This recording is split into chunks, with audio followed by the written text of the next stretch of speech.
Amendment 9. Amendment 9, we were told when it was being brought up on July 21st, it was brought up on the 22nd, but we got a statement on it a couple of days earlier, and we were told it's about nationalization. And a lot of Belizeans are into this nationalization fever. Yes, let's nationalize. Well, it's another story. When the amendment came to the House, and I was in the House when the amendment was read by the PM, the first thing it dealt with wasn't nationalization, but clarifying how we can change our Constitution. First clarification has to do with Section 2. What does it say? Page 3 of the Constitution. This Constitution is the supreme law of Belize. And if any other law is inconsistent with this Constitution, that other law shall, to the extent of its inconsistency, be void.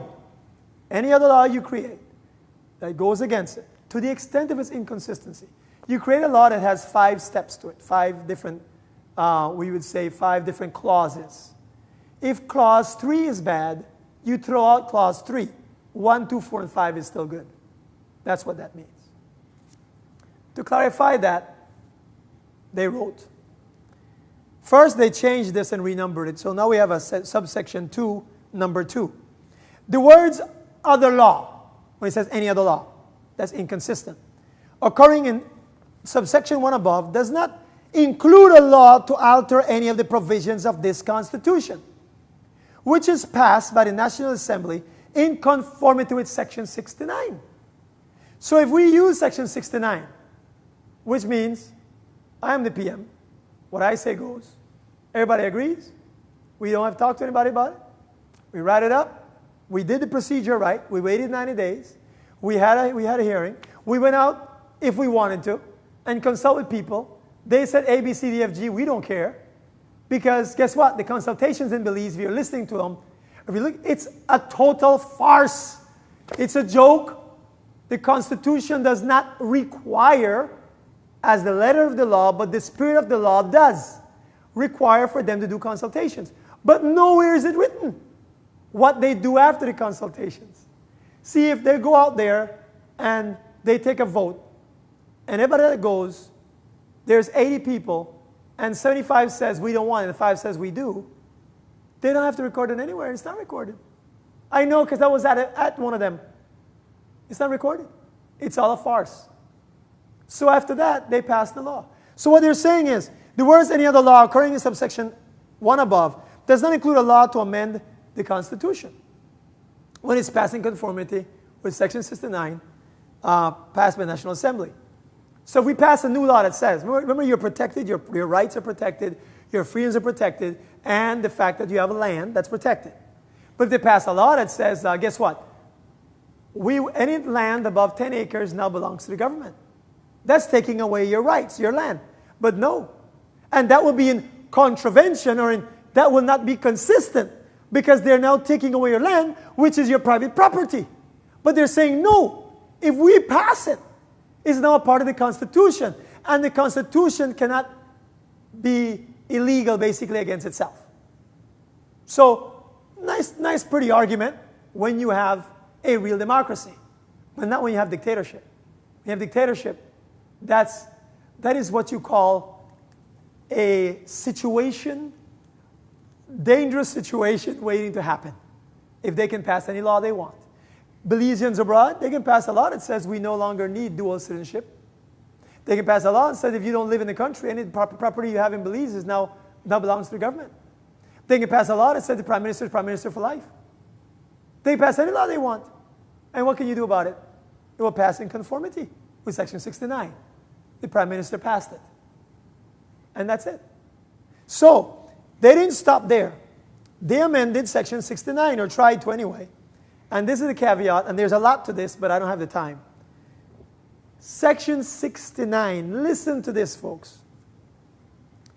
For the removal of doubts, it is hereby declared that the provisions of this section are all inclusive and exhaustive, and there is no other limitation whether substantive or procedural, no limitation, on the power of the National Assembly to alter this Constitution, and the law passed by the National Assembly to alter any of the provisions of this Constitution, which is passed in conformity with this section, 69, listen to this, shall not be open to challenge in any court of law on any ground whatsoever. Now, either somebody was smoking the green stuff, that they did not understand what this is, but I'm telling you, even the local Belizean, they're not smoking the green stuff. They're understanding this. Many Belizeans are now getting it. And they're realizing that what this thing is saying is exactly what it says. They can pass any law. And as long as they got the 3/4 majority, and a simple majority, and they waited 90 days, they can pass it. And no court on any ground can challenge it. So if they say anything they want and write it into law, you have no choice but to accept it. Because under our current Constitution, it is still a slavery mentality Constitution. The people have no power and they have no voice. That's why I'm saying, let's therefore change this and give the power to the people. Then they got into the utilities side. Utilities are what? In the U.S., gas, water, electric, right? Telephone, right? In Belize, we don't have gas, natural gas, so it's water, electric, and phone. So, when they did this, the Amendment 9 is to verify and guarantee and force the government of Belize to always own a 51% majority stake in light, water, and telephone. They will take over the companies that they don't have control of, at least minimum 51% of them. Now, the nationalized people, nationalization fever is strong, and so people are happy. I'm not, because I know it's a game. Because for 1 year, the Belize government has had BTL. Belize is one of the few countries that you cannot use Skype. You cannot use voice over IP. I'm an IT professor. I'm a part of the ICT task force for the country of Belize. And I challenge them all the time. And I'm telling you right now, folks, 1 year it belonged to the government. No, the price of Digicel did not go down. The price of telephone did not go down under that 1 year. So Belizeans, what do they think? They think that light is going to go down? They think that water is going to be cheaper? Or whatever? No, man. It's a farce. It's a game. If they want to nationalize something, then maybe they should consider nationalize what we really own. Because we didn't create the telephone lines. We didn't create, God didn't give us the systems that are there. But God gave us the natural oil that we have, didn't He? Isn't that ours? And the gold that they are taking out, we have gold, by the way. We mine gold in Belize. That belongs to our country, our people. You know, the sugarcane farmers working pretty tough, pretty hard. They wanted the government to help to sign off so they can buy the rest of the sugar factory. The government didn't support them. Now that's natural stuff that I would think if you want to be, nationalize something, nationalize that. But that's another story. Let me tell you what they did.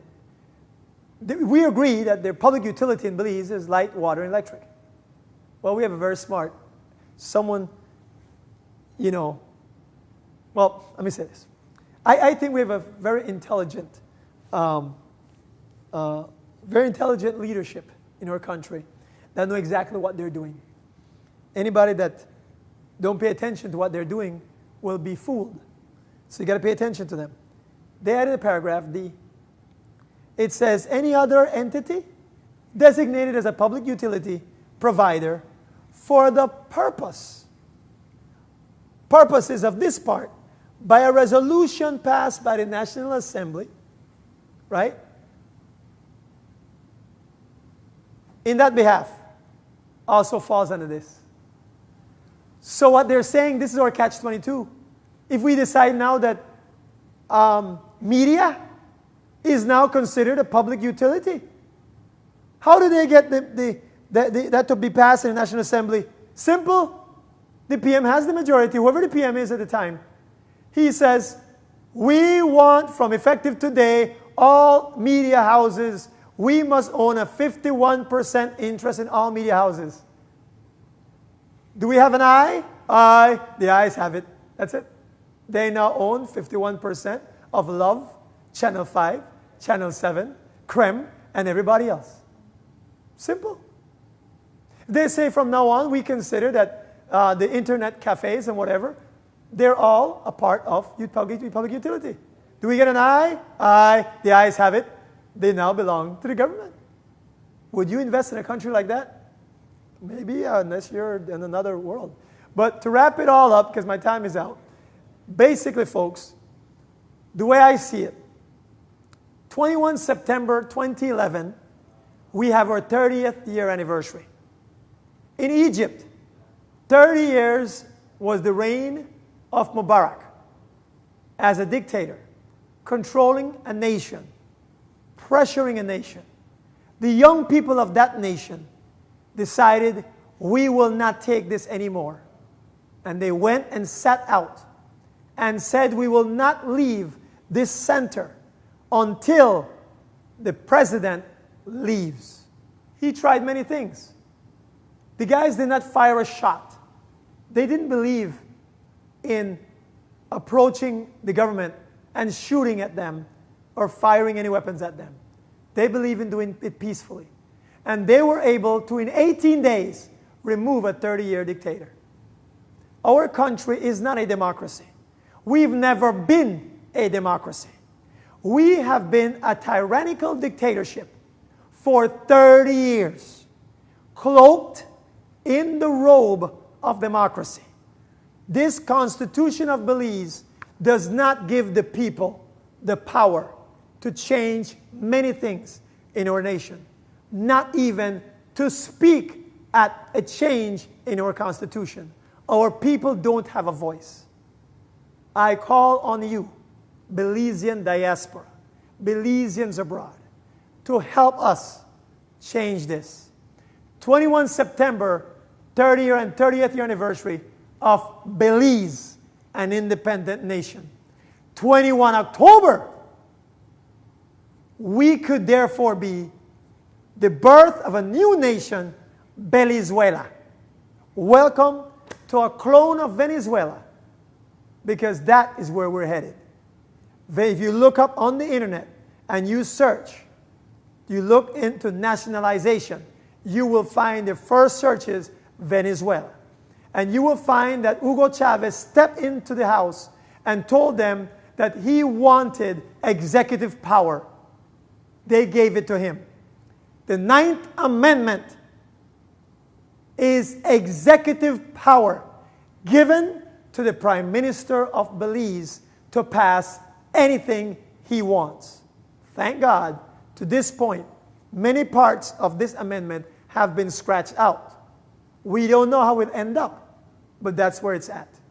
I challenge you to not let our country become Belizuela. Keep it Belize, but give it a democracy. Give our people a voice. Let the people get the power. Thank you. God bless you, and God bless Belize.